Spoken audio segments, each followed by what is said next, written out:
18세의 외국인. 데보라 메리 더글러스. 데버러 메리 더글러스. 그녀는 그 남자에 대해 강한 감정이 없었고 그가 그녀에게 결혼을 요청하기 전까지 그들은 6개월 동안 데이트를 했고 데보라는 처음에 그 소녀가 그녀와 그녀 사이의 차이를 눈치채지 못했다는데 동의했습니다. 그녀의 남편 더글라스는 여가 시간을 친구들과 보내는 것을 선호합니다. 그런 활동은 술 없이는 여자와 함께 할 수 없습니다. 그는 집에 있는 것이 심심합니다. 반면 데보라는 예의 바르고 교육을 잘 받은 소녀로 졸업 후 책 없이는 잠을 잘 수 없습니다. 대학 도서관에서 저임금 일자리를 찾았습니다. 더글라스는 공장에서 일하고 충분히 벌었지만 몇 년 후 공장이 문을 닫고 더글라스는 직장을 잃었습니다. 그 당시 가족 중에 맨디라는 딸이 있어서 돈이 불쌍했습니다. 더글러스 그리고 그의 친구들은 차고에서 점점 더 많은 시간을 보냈습니다.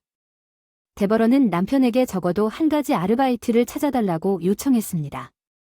예를 들어 그는 택시 운전사로 일자리를 구할 것을 제안했지만 더글러스는 그 직업이 그에게 적합하지 않다고 생각했습니다. 데버러는 단지 늘 돈이 부족해서 밤에 한숨을 쉬고 지쳐 울었다. 여자는 남편의 도움을 받을 수 없다는 것을 깨닫고 시간이 지날수록 청소업체에서 아르바이트를 하게 되었지만 상황은 크게 달라지지 않았다. 더글러스는 가끔 일자리를 구하지만 오랫동안 아무 곳에도 머물지 않아 그 돈이 때때로 가게에 들어가곤 합니다. 데보라는 여전히 남편에게 세 가지 일을 하는 것이 지겹다고 불평하며 정상적인 직업을 구해달라고 계속 요청하고 호소했습니다. 양심의 가책을 느꼈지만 더글러스는 데보라 자신이 잘 지내고 있다는 사실에 익숙해졌고 항상 그녀에게 이를 강요하지 않았으므로 그런 대화를 듣고 싶지 않다고 무례하게 대답했습니다. 마침내 데보라는 남편을 바꿀 수 없다는 것을 깨달았습니다. 한 여성은 마침내 자신이 가족의 유일한 가장이라는 사실을 받아들였지만 그럼에도 불구하고 게으른 남편과 이혼할 생각은 전혀 하지 않았습니다. 데보라는 항상 다른 사람의 의견에 의존하고 다른 사람이 자신에게 말할 것을 두려워하여 함께 살았습니다. 생명이 없는 체념한 눈과 그녀의 베개만이 데버러가 40세였던 밤에 그녀의 눈물을 목격했습니다. 그녀의 딸 맨디는 곧 결혼했습니다. 그 여자는 그녀의 딸이 자신의 운명을 반복하고 있다는 것을 고통스럽게 알고 있었습니다. 맨디의 남편도 파티를 좋아하며 그의 젊은 아내에게 무례할 수도 있습니다. 데보라는 일하기에는 너무 게으르다. 이제 그녀는 딸의 가족도 돕고 집세를 내고 때로는 식료품을 사고 딸의 교육에 기여하기 때문에 데보라의 삶은 더욱 악화된다. 불행한 여자는 자기 자신을 돌볼 시간이 없다. 그녀는 항상 일하고 싶어 한다. 가족을 위해 다른 곳에서 그녀는 모든 것을 주었고 자신을 위해서는 아무것도 남기지 않았습니다. 거의 모든 데버러의 친구들은 그녀의 나이보다 훨씬 어려 보였습니다. 그들은 자신을 돌보고 미용실, 수영장, 헬스클럽에 가고 식단에 주의를 기울였습니다. 어느 날 갑자기 잠에서 깨어난 데보라의 삶은 여느 때와 다름없이 바뀌었습니다. 그녀는 목록에 따라 음식이 가득 담긴 바구니를 들고 밤에 식료품을 사러 슈퍼마켓에 갑니다. 데보라는 갑자기 16살 정도의 두 소녀가 줄을 섰습니다. 줄을 서서 기다리다 20분을 기다리던 데보라는 분개하여 소녀들을 모욕했지만 10대들은 큰 소리로 웃기만 했고 데보라 같은 연금수급자들은 은퇴하면 할 일이 없어서 하루 종일 기다리기만 했다. 그녀는 집에 돌아와서 거울로 가서 자신을 비판적으로 검토하기 시작했습니다. 45세가 되었을 때 그녀는 일련의 질병을 앓았습니다. 그녀는 다크서클 회색 안색 이전의 아름다움이 전혀 남아있지 않습니다. 그녀 마음속에 있는 문제들 그녀가 마지막으로 자신에게 시간을 쏟은 때는 언제 얼굴과 손에 크림을 바를 시간이 있었습니까? 언제 머리가 그렇게 흐릿해졌습니까? 그리고 왜 이제 머리 묶음에서 회색빛이 나는 것을 알아차렸습니까? 데보라는 계속 자신을 바라보았습니다. 주름 때문에 나이도 늘었다. 이 여자는 항상 값싼 화장품을 산다. 화장할 시간이 없다. 아침부터 밤까지 일한다. 새장 속의 다람쥐처럼 데보라는 회색 갈색과 검은색 옷을 좋아한다. 옷장에 신발처럼 아름다운 옷은 없다. 대부분의 여자 굽이 없는 간단한 신발을 사세요. 데보라는 자신의 손을 보았습니다. 얼마나 많은 무게를 지고 있는지, 얼마나 많은 설거지를 거칠게 씻었는지 작업하는 손은 매니큐어를 칠하는 방법을 모릅니다. 여자는 이 여자들이 맞다고 생각했습니다. 연금 수급자로 착각할 수 있을까요? 어떻게 이럴 수 있겠습니까? 반에서 가장 예쁜 소녀였고 소년들은 누가 내 배낭을 옮기는 것을 도와줄 수 있는지에 대해 끝없이 논쟁했습니다. 나에게 무슨 문제가 있는지 그녀의 눈에서 눈물이 흘렀지만 눈물이 흐르면서 전례 없는 힘이 그녀 안에서 솟아오르는 것 같았습니다. 그녀는 갑자기 그러지 않기로 결정했습니다. 다시 상처받도록 내버려 두세요. 그녀는 더 이상 가족 중 유일한 가장이 아닙니다. 더 이상 세 사람을 위해 일하지 않고 쉬지 않고 두 가족을 부양하지 않습니다. 그녀의 마음속에 계획이 세워졌습니다. 그녀는 자신의 삶을 바꾸기로 결정했습니다. 나는 더 나은 태도를 취해야 합니다. 다음 날 충분히 즐겼습니다. 그 여자는 기분 좋게 일어났습니다. 그녀는 자신을 위해 살기로 결심했습니다. 처음에 딸을 맨디라고 불렀습니다. 나는 당신을 매우 사랑하고 당신에 관한 모든 것을 이해합니다. 당신은 불행하게도 결혼했고 물건을 사려면 학교에 갈 돈이 필요합니다. 집이 있지만 당신도 나를 이해해야 합니다. 나는 다른 사람을 위해 혼자 일할 수 없으니 공부하고 취직하고 원격 학습으로 전환하는 것도 제안합니다. 남편이 만족할 수 없다면 지금 막 깨달은 것도 말씀드리고 싶습니다. 당신은 어떤 면에서 감사하지 않습니다. 당신을 돌보지 않습니다. 이혼하는 것이 가장 좋습니다. 내 모범을 따르지 말고 내 실수를 반복하지 마십시오. 당신은 당신의 삶을 소중히 여기고 다른 사람을 위해 자신을 희생하지 마십시오. 작별 인사를 할 자격이 없어 내가 말한 것을 생각해 보세요. 데보라는 전화를 끊고 웃으며 집을 나갔습니다. 오늘 좋은 계획이 있어서 가장 먼저 한 일은 미용실에 가는 것이었습니다. 처음에 그녀는 문 앞에 어색하게 멈춰 서서 그녀의 마음속에 플래시를 남겨두겠다는 생각이 들었지만 어제 자신이 어떻게 연금 수령자라고 불렸는지를 기억했습니다. 데보라는 굳게 문을 열고 5시간 후에 들어왔습니다. 활력을 되찾은 데보라는 마스터스의 숙련된 손에 얼굴에 무심한 미소를 지으며 살롱에서 나왔습니다. 데버러는 완전히 다른 여성이 되었습니다. 자신도 모르는 사이에 그녀는 패셔너블한 헤어스타일과 컬러풀한 머리를 가졌으며 이제는 손에 아름다운 손톱이 생겼습니다. 미용실의 미용사는 데버러에게 피부관리 방법을 조언하고 메이크업 아티스트에게 몇 가지 트리트먼트를 해주었습니다. 낮에 화장을 하고 이제 그 여자는 얼굴형을 바꾼 후 쇼핑을 갑니다. 데버러는 이미 더 자신감을 느꼈습니다. 아름다운 속옷과 유행하는 신발과 드레스 3벌을 샀습니다. 여자는 출근할 때 입고 있던 옷을 그냥 버렸습니다. 데버러가 집에 왔을 때 쇼핑을 하세요.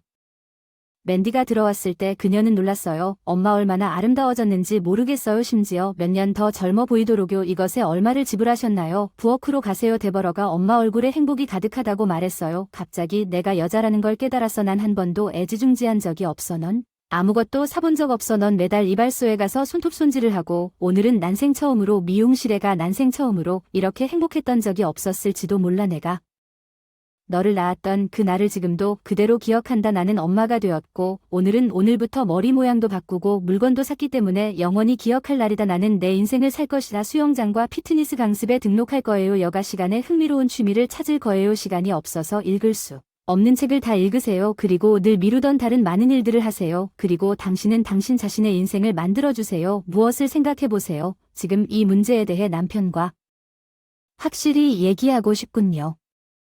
미안해요. 아버지께 할 말이 있어서 자러 가겠습니다. 내일 중요한 인터뷰가 있는데 이 일은 데보라가 보낸 돈뿐만 아니라 영적인 만족도 줄 것입니다. 데이의 딸이 떠나서 남편에게로 걸어갔습니다. TV를 꺼주세요. 잘 얘기해야 합니다. 이혼 신청할 거예요. 당신은 일하지 않고 나는 당신을 부양하지 않을 거예요. 나 자신을 위해 먼저 살겠습니다. 나는 20년 동안 당신이 진지해지기를 기다렸고 더글러스는 침묵 속에 앉아 있었습니다. 갑자기 그는 자신에게 편안한 생활 조건을 제공하고 만들어준 데보라가 자신을 떠나고 있다는 것을 깨달았습니다. 그녀 없이는 무엇을 할 것인가. 그녀는 모든 것을 계속 이어갈 것입니다. 남편이 압도되어 앉아있는 동안 그녀의 어깨는 데보라가 화장실로 가서 잠옷으로 갈아입고 거울을 보며 미소를 지었습니다. 그녀는 삶의 검은 줄무늬가 과거의 일이 되었고 이제 그녀는 흥미로운 직업을 갖게 될 것이라는데 의심의 여지가 없습니다. 취미이자 어쩌면 새로운 사랑이라는 생각이 그녀를 가슴 뛰게 만들었고 두 손에 큰 배를 안고 거리를 걷는 그녀의 눈은 행복으로 반짝였습니다. 폴러는 불행히도 즉시 산부인과 병동에 입원하기를 바라며 작은 마을에서 병원에 왔습니다. 시내버스를 탔습니다. 누군가 가방을 빼앗고 군중 속으로 사라졌습니다. 폴러는 비명을 지르며 출구로 달려갔으나 문이 닫히고 버스가 움직이기 시작했습니다. 운전사는 다음 정류장에서만 멈춰 서고 불쌍한 차에서 빠져나와 돌진했습니다. 병원에 갈 때 준비한 모든 것이 가방에 담겨 눈물이 났다. 서류와 음식, 돈은 이제 어떻게 해야 하나. 사람들이 급히 지나가자 태양이 무자비하게 머리를 내리치고 목이 말랐다. 파울라는 벤치에 무겁게 앉아 있었다. 눈을 감고 폴러는 어머니나 아버지를 전혀 알지 못했습니다. 그녀와 할머니는 머케인을 그리워합니다. 작은 마을에서 자랐지만 한 노부인이 5살 난 손녀를 품에 안고 버스에서 내려 정착했다는 사실을 아무도 몰랐습니다. 마을 가장자리에 있는 작은 집 그 여자는 농장 매점에서 요리사로 일하기 시작했지만 사교적이지는 않지만 누구와도 의사소통을 하지 않았습니다. 맥케인 부인은 손녀를 사랑하지만 자신의 방식으로 돌보지만 결코 애무하지 않습니다. 또는 위로의 말을 건넨다. 인간의 영혼의 따뜻함을 느끼고 싶어하고 이루지 못할 일을 꿈꾸는 파울라. 불행하게도 공부를 마치고 파울라를 홀로 두고 할머니가 돌아가셨다. 파울라는 공부를 위해 마을을 떠나지 않고 시골에서 일자리를 찾았다. 지역 농장에서 일하며 조용하고 절제된 삶을 이어갔습니다. 폴러는 25세입니다. 폴러는 가끔 사업차 시내에 나갔고 여행 중에 가게에서 나오던 존을 만났는데 그와 심하게 부딪혀 그의 식료품이 떨어졌습니다. 폴러는 숨을 헐떡이며 주우기 시작했고 다음 날 그들은 그렇게 만났습니다. 폴러는 정원에서 토마토를 가지고 왔고 맛이 좋았습니다. 가게에서 구입한 토마토가 공처럼 보도를 맴돌았고 그녀는 존이 너무 잘 웃어서 전에는 토마토를 가지고 나와 데이트하러 온 사람이 아무도 없었다고 말했고 갑자기 그는 폴러와 함께 있는 것이 편안함을 느꼈고 그녀는 그를 거의 쳐다보지 않았다고 말했습니다. 나는 그녀가 처음으로 그와 사랑에 빠졌다는 것을 깨달았고 그들은 데이트했습니다. 몇 달 동안 때로는 존이 어느 날 밤 잠을 자기도 했습니다. 그는 폴러에게 청혼했고 그녀는 기뻐서 울면서 자신이 임신했다고 인정했습니다. 그녀는 너무 행복하고 술에 너무 취해 익숙해서 모든 것을 술에 익사 행복하고 슬프다. 그녀의 어머니는 말했다. 역겨워. 엄마 왜 그런 말을 했어? 존이 항의했어. 집에 가는 길에 바에서 술을 마셨는데 어쨌든 당신은 나를 통제할 수 있는데 계속 온갖 속임수를 쓰는데 내가 어떻게 당신을 통제할 수 없습니까 아들아? 무슨 짓을 한 거야? 에리카는 정말 좋은 여자이고 그녀는 정말 부유한 집안 출신이고 당신은 밝은 미래를 가질 자격이 있어요. 엄마 저는 어려움도 겪지 않았고 자동차 수리점에서 좋은 자리를 얻었고 그게 다예요. 엄마 이 문제를 엄마와 논의하고 싶지 않았어요. 더 이상 존 턴드 앤드 레프트 앤드 레이디 나브는 의자에 무겁게 앉아 그녀가 그런 부끄러움을 용납할 수 없다고 생각하여 일주일 후에 전화를 들고 누군가에게 전화했습니다. 존은 그 소녀를 만나러 급히 가야 한다고 말했습니다. 출장으로 국회의사당에 갔다가 일주일 뒤에 다시 혼인신고를 했고 나를 기다리고 있었는데 그가 그렇다고 답한 뒤 사라져서 전화를 받지 않아서 폴러는 그의 집에 가기로 결정했고 레이디 나브는 너무 당황스러워했습니다. 걱정하고 문을 열었더니 존이 다른 여자와 결혼했다는 걸 확인했어요. 난 당신이 머리를 저었다고 믿지 않았어요. 손잡이 아가씨가 그에게 보여줬어요. 엘리가 결혼식 사진이 아닌 몽타주를 찍었지만 눈물 때문에 폴라는 선명하게 볼 수 없어요. 존의 행복한 얼굴만 볼 수 있어요. 그는 아름다운 신부를 품에 안고 소녀는 고개를 숙이고 떠났고 손잡이 부인은 후회 없이 그녀를 보살펴 주었습니다. 존은 신부에게 줄 선물을 가지고 집에 갔습니다. 무슨 일이 있었는지 모르겠습니다. 감방을 떠나서 그녀를 몹시 그리워합니다. 집에 전화를 걸고 그녀에게 전화조차 할 수 없는 그는 마지막 순간에 전화를 꺼낸 사람이 그의 어머니인지 몰랐습니다. 존은 사랑하는 사람을 껴안고 싶은 꿈을 꾸었지만 길가에서 정신이 팔려 끔찍한 사고를 당해 그를 위기에 빠뜨렸습니다. 혼수상태 폴러는 잔이 자신보다 먼저 결백하다는 사실을 몰랐습니다.